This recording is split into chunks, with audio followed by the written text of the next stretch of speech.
Hello বন্ধুরা, আজকে বাড়ি চলে যাচ্ছি। আর এখন বাজে ঘড়ির কাটায় 8টা। আমাদের হোটেল ছাড়ার নিয়ম ছিল 7টা, আমরা 8টায় ছেড়েছি 1 ঘন্টা বলে। আর এখন একটু সমুদ্র পাড়ে যাবো, সবাই মিলে একটু ওখানে আড্ডা মারবো। তারপরে আমরা যাব পুরী স্টেশন, ওখান দিয়ে আমাদের ধৌলি আবার ট্রেন। চলো সাথে থাকো, পুরো ভিডিও দেখতে থাকো।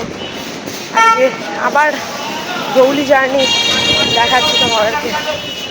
আমরা সবাই অপেক্ষা করছি। এই হচ্ছে চৈতন্য মহাপ্রভুর স্ট্যাচু, আর এই একটা ছোট স্ট্যাচু।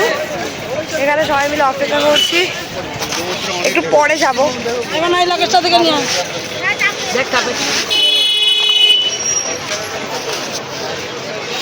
সমুদ্র পেছনে আমার, এখন চলো সমুদ্রের দিকে একটু যাওয়া যাক। সকালবেলা ব্রেকফাস্ট সেরে নিলাম ইডলিতে। সমুদ্রে নামার আগে একটু ইডলি খেয়ে নিলাম, 4 পিস ইডলি 30 টাকা। তো এখন সমুদ্রের দিকে যাই। প্রচণ্ড হাওয়া আর ঠান্ডা একটা হাওয়া দিচ্ছে। ওদিকটা কি সুন্দর লাগছে, দেখো কি দারুণ লাগছে। দিকটা ভালো করে দেখাতে পারছি না, দাঁড়াও সামনে গিয়ে দেখাই তোমাদের।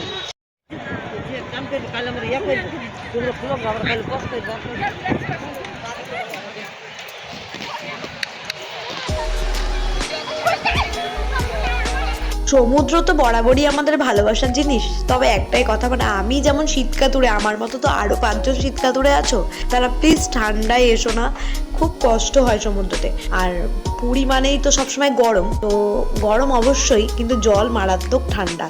আমরা গাড়ি ঠিক করতে গেছি যে পুরী স্টেশনে যাব, সেই গাড়ির রেট চাইছে 600-700 এরকম। তো আমরা গাড়ি ঠিক করতে করতে আমাদের বাড়ির থেকে সবাই ফোন করে যে আমরা বাস দাঁড় করিয়েছি, তোরা তাড়াতাড়ি চলে আয়। তো বাসে উঠেছি।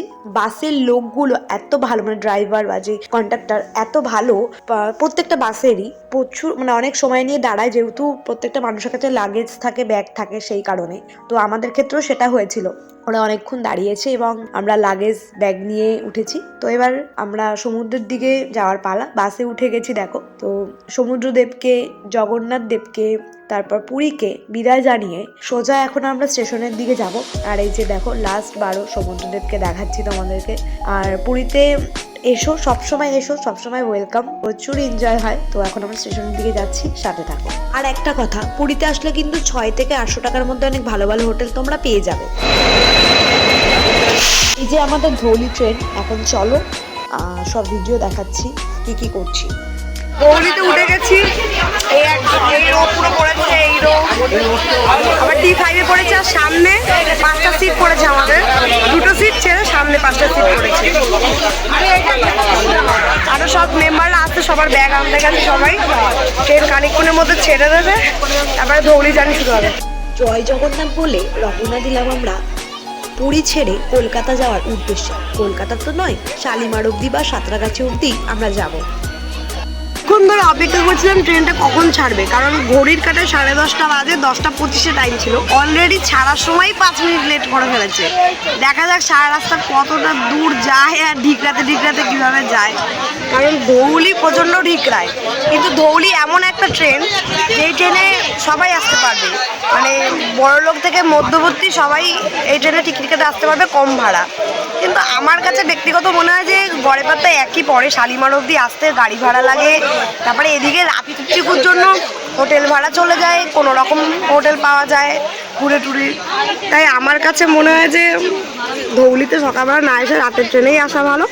ধৌলিতে যাওয়া ভালো, সে তুমি এসিতেই যাও বা বসেই যাও, রিল্যাক্সে যাবে, বাড়িতে রাতে গিয়ে পৌঁছাবে, খাওয়া দাওয়া করে ঘুমাতে পারবে। দেখো ট্রেন আমাদের অলরেডি ছেড়ে দিয়েছে। বাই বাই পুরী বলে যাচ্ছি। এর আগে রথের সময় এসে বলেছিলাম যে 2 বছরে আসবো না আর পুরীতে। 2 বছর মানে জাস্ট 4-5 মাসের মাথায় আবার চলে এসেছি। মানে হিড়িক উঠলেই চলো, কোথায় যাই, পুরী যাই, এরকম একটা ব্যাপার হয়ে গেছে আমাদের।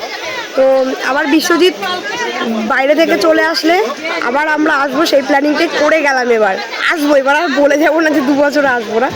বিশ্বজিৎ আসবে আর আমরা সব জায়গায় একটু ঘোরাফেরা আছে, ঘুরেই চলে আসবো পুরীতে। এই যে পুরী স্টেশন আমরা ক্রস করে ফেলেছি অলরেডি।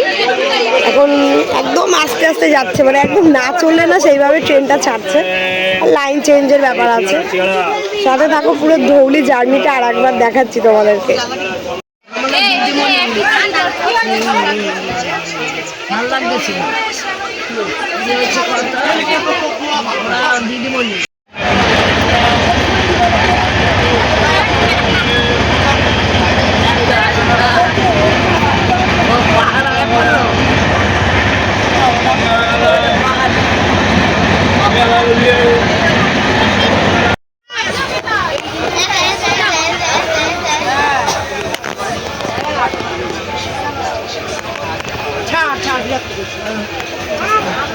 ওই যে চেন্নাইয়ের লাইন।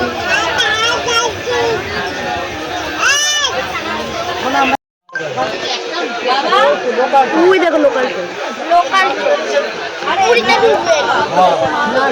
চেন্নাই দিয়ে যাচ্ছে। ওদিকে অনেক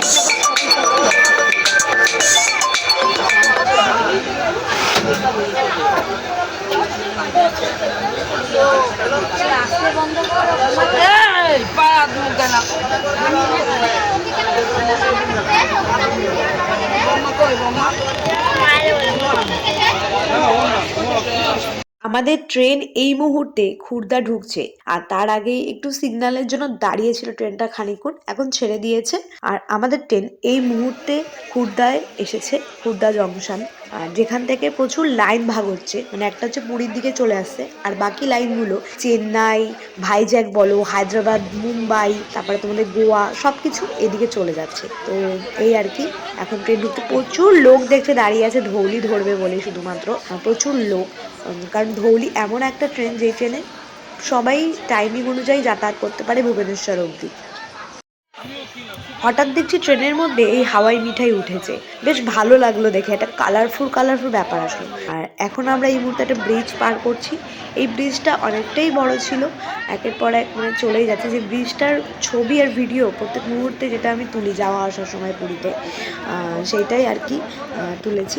এখন আমাদের ট্রেন এই মুহূর্তে কটক, মানে এই কটকটা আসলেই আমার শুধুমাত্রই নেতাজি সুভাষচন্দ্র বসুর কথাই মনে পড়ে, কারণ তাকে আমি ভীষণভাবে ভগবান বলে মানি, তাকে আমি ভীষণভাবে খুব ভালোবাসি, সে আমার গুরুদেব ভগবান, আমি সেটা সবসময় বলি। কটক জংশন দেখো, এই জায়গাটা থেকে যাচ্ছি, এই জায়গাটা চারিদিকে পুরো বালি আর বালি। আমি ট্রেনে করে যাচ্ছি, মনে হচ্ছে বালির দেশ থেকে আমি গাড়িতে করে যাচ্ছি, এরকম একটা ব্যাপার লাগছে। চারিদিকে শুধু ব্রিজ দেখা যাচ্ছে আর ধু ধু করছে বালিতে, কোনো জলের চিহ্নও নেই।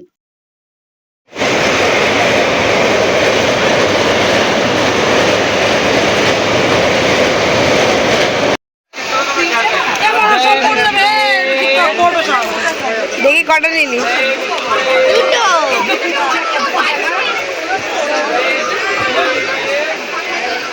বাবা, আর একটা খাওয়া হয়ে গেছে অলরেডি।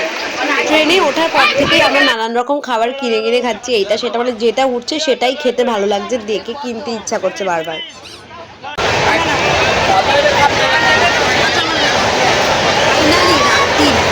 ট্রেন ঢুকেছে, দেখো 11টা বাজে এখন ঢুকেছে ট্রেনটা। এতক্ষণের পর আমরা সাঁতরাগাছি ঢুকবো। শালিমার যাবে না, এর আগের বারে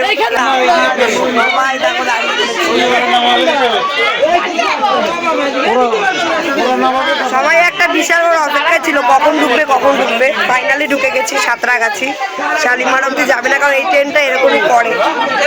চলো সাথে থাকো, কত দূর কি আর ভিডিও করতে পারি, বেশি বাড়াবো না ভিডিওটা, কারণ রাত্রিবেলা বাড়ি যাওয়ার সময় ভালো লাগে না ভিডিও বাড়াতে।